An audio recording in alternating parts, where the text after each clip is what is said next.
اعوذ باللہ من الشیطان الرجیم۔ پناہ مانگتا ہوں میں اللہ کی شیطان مردود سے۔ بسم اللہ الرحمن الرحیم۔ شروع اللہ کے نام سے جو بڑا مہربان نہایت رحم والا ہے۔ دا باٹم لائن کے ناظرین کرام، السلام علیکم۔ محترم ناظرین، ہم اپنی آج کی ویڈیو میں شیخ الاسلام حضرت سید حافظ شاہ حاجی محمد نوشہ گنج بخش مجدد اکبر قادری رحمۃ اللہ علیہ کی چند کرامات آپ کے سامنے پیش کریں گے۔ ناظرین، حضرت قاضی خوشی محمد کنجائی بیان کرتے ہیں کہ ایک روز گرمیوں کے موسم میں حضرت نوشہ صاحب رحمت اللہ علیہ سفر میں چلے۔ آپ رحمت اللہ علیہ سوار تھے اور میں آپ کے ہمراہ سر اور پاؤں سے برہنہ جا رہا تھا۔ راستہ میں ایک ریگستان سے گزر ہوا۔ دوپہر کا وقت تھا۔ ریت اس قدر گرم تھی کہ اس میں اگر دانہ ڈالا جائے تو شاید وہ بھی بھن جائے۔ میرے پاؤں اتنے جلے کہ آنکھوں میں بھی حرارت معلوم ہونے لگی۔ آپ رحمت اللہ علیہ نے میری طرف توجہ فرماتے ہوئے فرمایا، میاں خوشی محمد، تمہارے پاؤں جلتے ہوں گے۔ میں نے عرض کیا، یا حضرت آپ خوب جانتے ہیں۔ آپ رحمت اللہ علیہ فرمانے لگے، بھائی ہم تو سوار ہیں، ہماری جوتی تم پہن لو۔ میں نے کہا، یا حضرت میری کیا مجال کہ آپ کا جوڑا مبارک اپنے پاؤں میں پہنوں۔ پھر فرمانے لگے، اچھا پھر ایسا کرو، ہمارے پیچھے سوار ہو جاؤ۔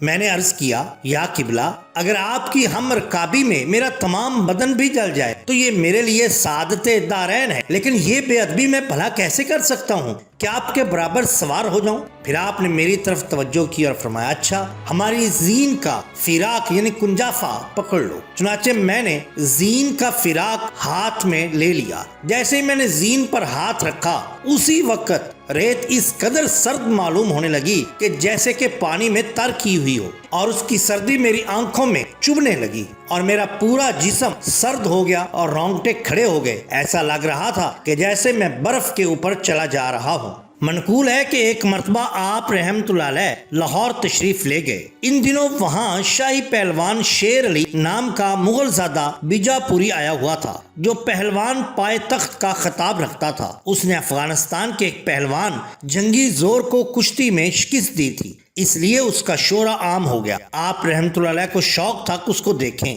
آپ اپنے ساتھیوں سمیت اس کے اکھاڑا میں تشریف لے گئے۔ دیکھا کہ وہ اپنے شاگردوں کے ساتھ کثرت کر رہا ہے۔ آپ چونکہ بلند قامت جسم اور طاقتور تھے، پائے تخت نے بھی آپ کو دیکھ کر سمجھا کہ یہ بھی شاید کوئی پہلوان ہے۔ کہنے لگا، اے جوان، اگر خواہش ہے تو میرے کسی شاگرد سے کشتی کرو۔ آپ رحمت اللہ علیہ نے فرمایا، نہیں، میں تو استاد سے کشتی لڑوں گا۔ چنانچہ آپ رحمت اللہ علیہ کپڑوں کے ساتھ ہی آگے بڑھے۔ پہلوان نے آپ کے ہاتھ میں ہاتھ دیا۔ آپ نے اس کا ہاتھ پکڑا اور ایسے دبایا کہ اس کی انگلیوں سے خون کے قطرے ٹپکنے لگے۔ اس نے سمجھ لیا یہ کسی عام بندے کی طاقت نہیں ہے، یہ زور ولایت ہے۔ فوراً آپ کے قدم بوس ہوا، معافی طلب کی۔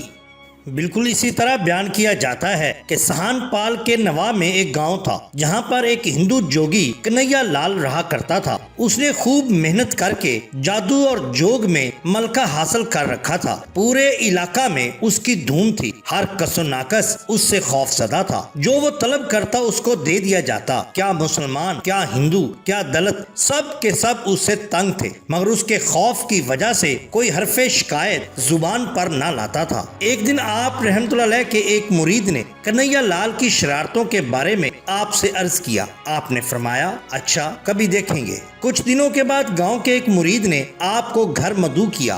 آپ کا نام سن کر ارد گرد کے کئی لوگ بھی زیارت کے لیے آ گئے۔ جب کنہیا لال کو علم ہوا تو وہ گھات لگا کر واپسی کے رستہ میں بیٹھ گیا۔ آپ اپنے ہمراہیوں کے ساتھ جب ویران جگہ پر پہنچے، کنہیا لال ایک طرف سے نمودار ہوا اور بولا، درویش اپنا کرشمہ دکھاؤ۔ آپ نے فرمایا، میں کرشمہ نہیں دکھا سکتا، جادوگر نہیں ہوں میں، نہ کوئی سادھو۔ وہ کھل کھلا کر ہنسا اور قریبی جھاڑی کے پیچھے چلا گیا۔ تھوڑی دیر کے بعد باہر آیا تو 8 سال کا بچہ بن چکا تھا۔ اوم اوم پکارنے لگا، پھر واپس جھاڑی کی طرف گیا۔ اب کی بار 16 سال کے نوجوان کی صورت میں آیا اور اوم پکارا، اور پھر جھاڑی کے پیچھے جا کر بوڑھے سادھو کے بھیس میں آ گیا۔ ہاتھ جوڑے اور بلند آواز میں پکارا، اوم ہرے ہرے ہرے اوم، اور آپ کی جانب تکنے لگا۔ آپ نے دعا کے لیے ہاتھ اٹھائے اور اللہ اکبر کہا۔ آپ کا اللہ اکبر کہنا تھا کہ وہ زمین پر گرا، مٹی میں لوٹنے لگا اور اپنی اصل حالت میں آ گیا۔ آپ نے پھر اللہ اکبر کا نعرہ لگایا تو ارد گرد کی ہر چیز، کیا پتھر، درخت اور پودے،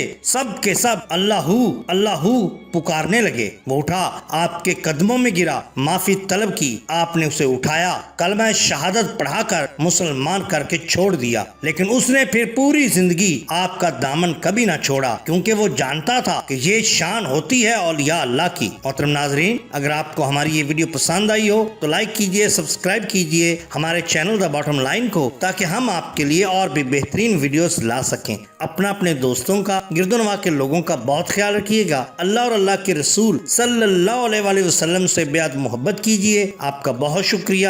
اللہ حافظ۔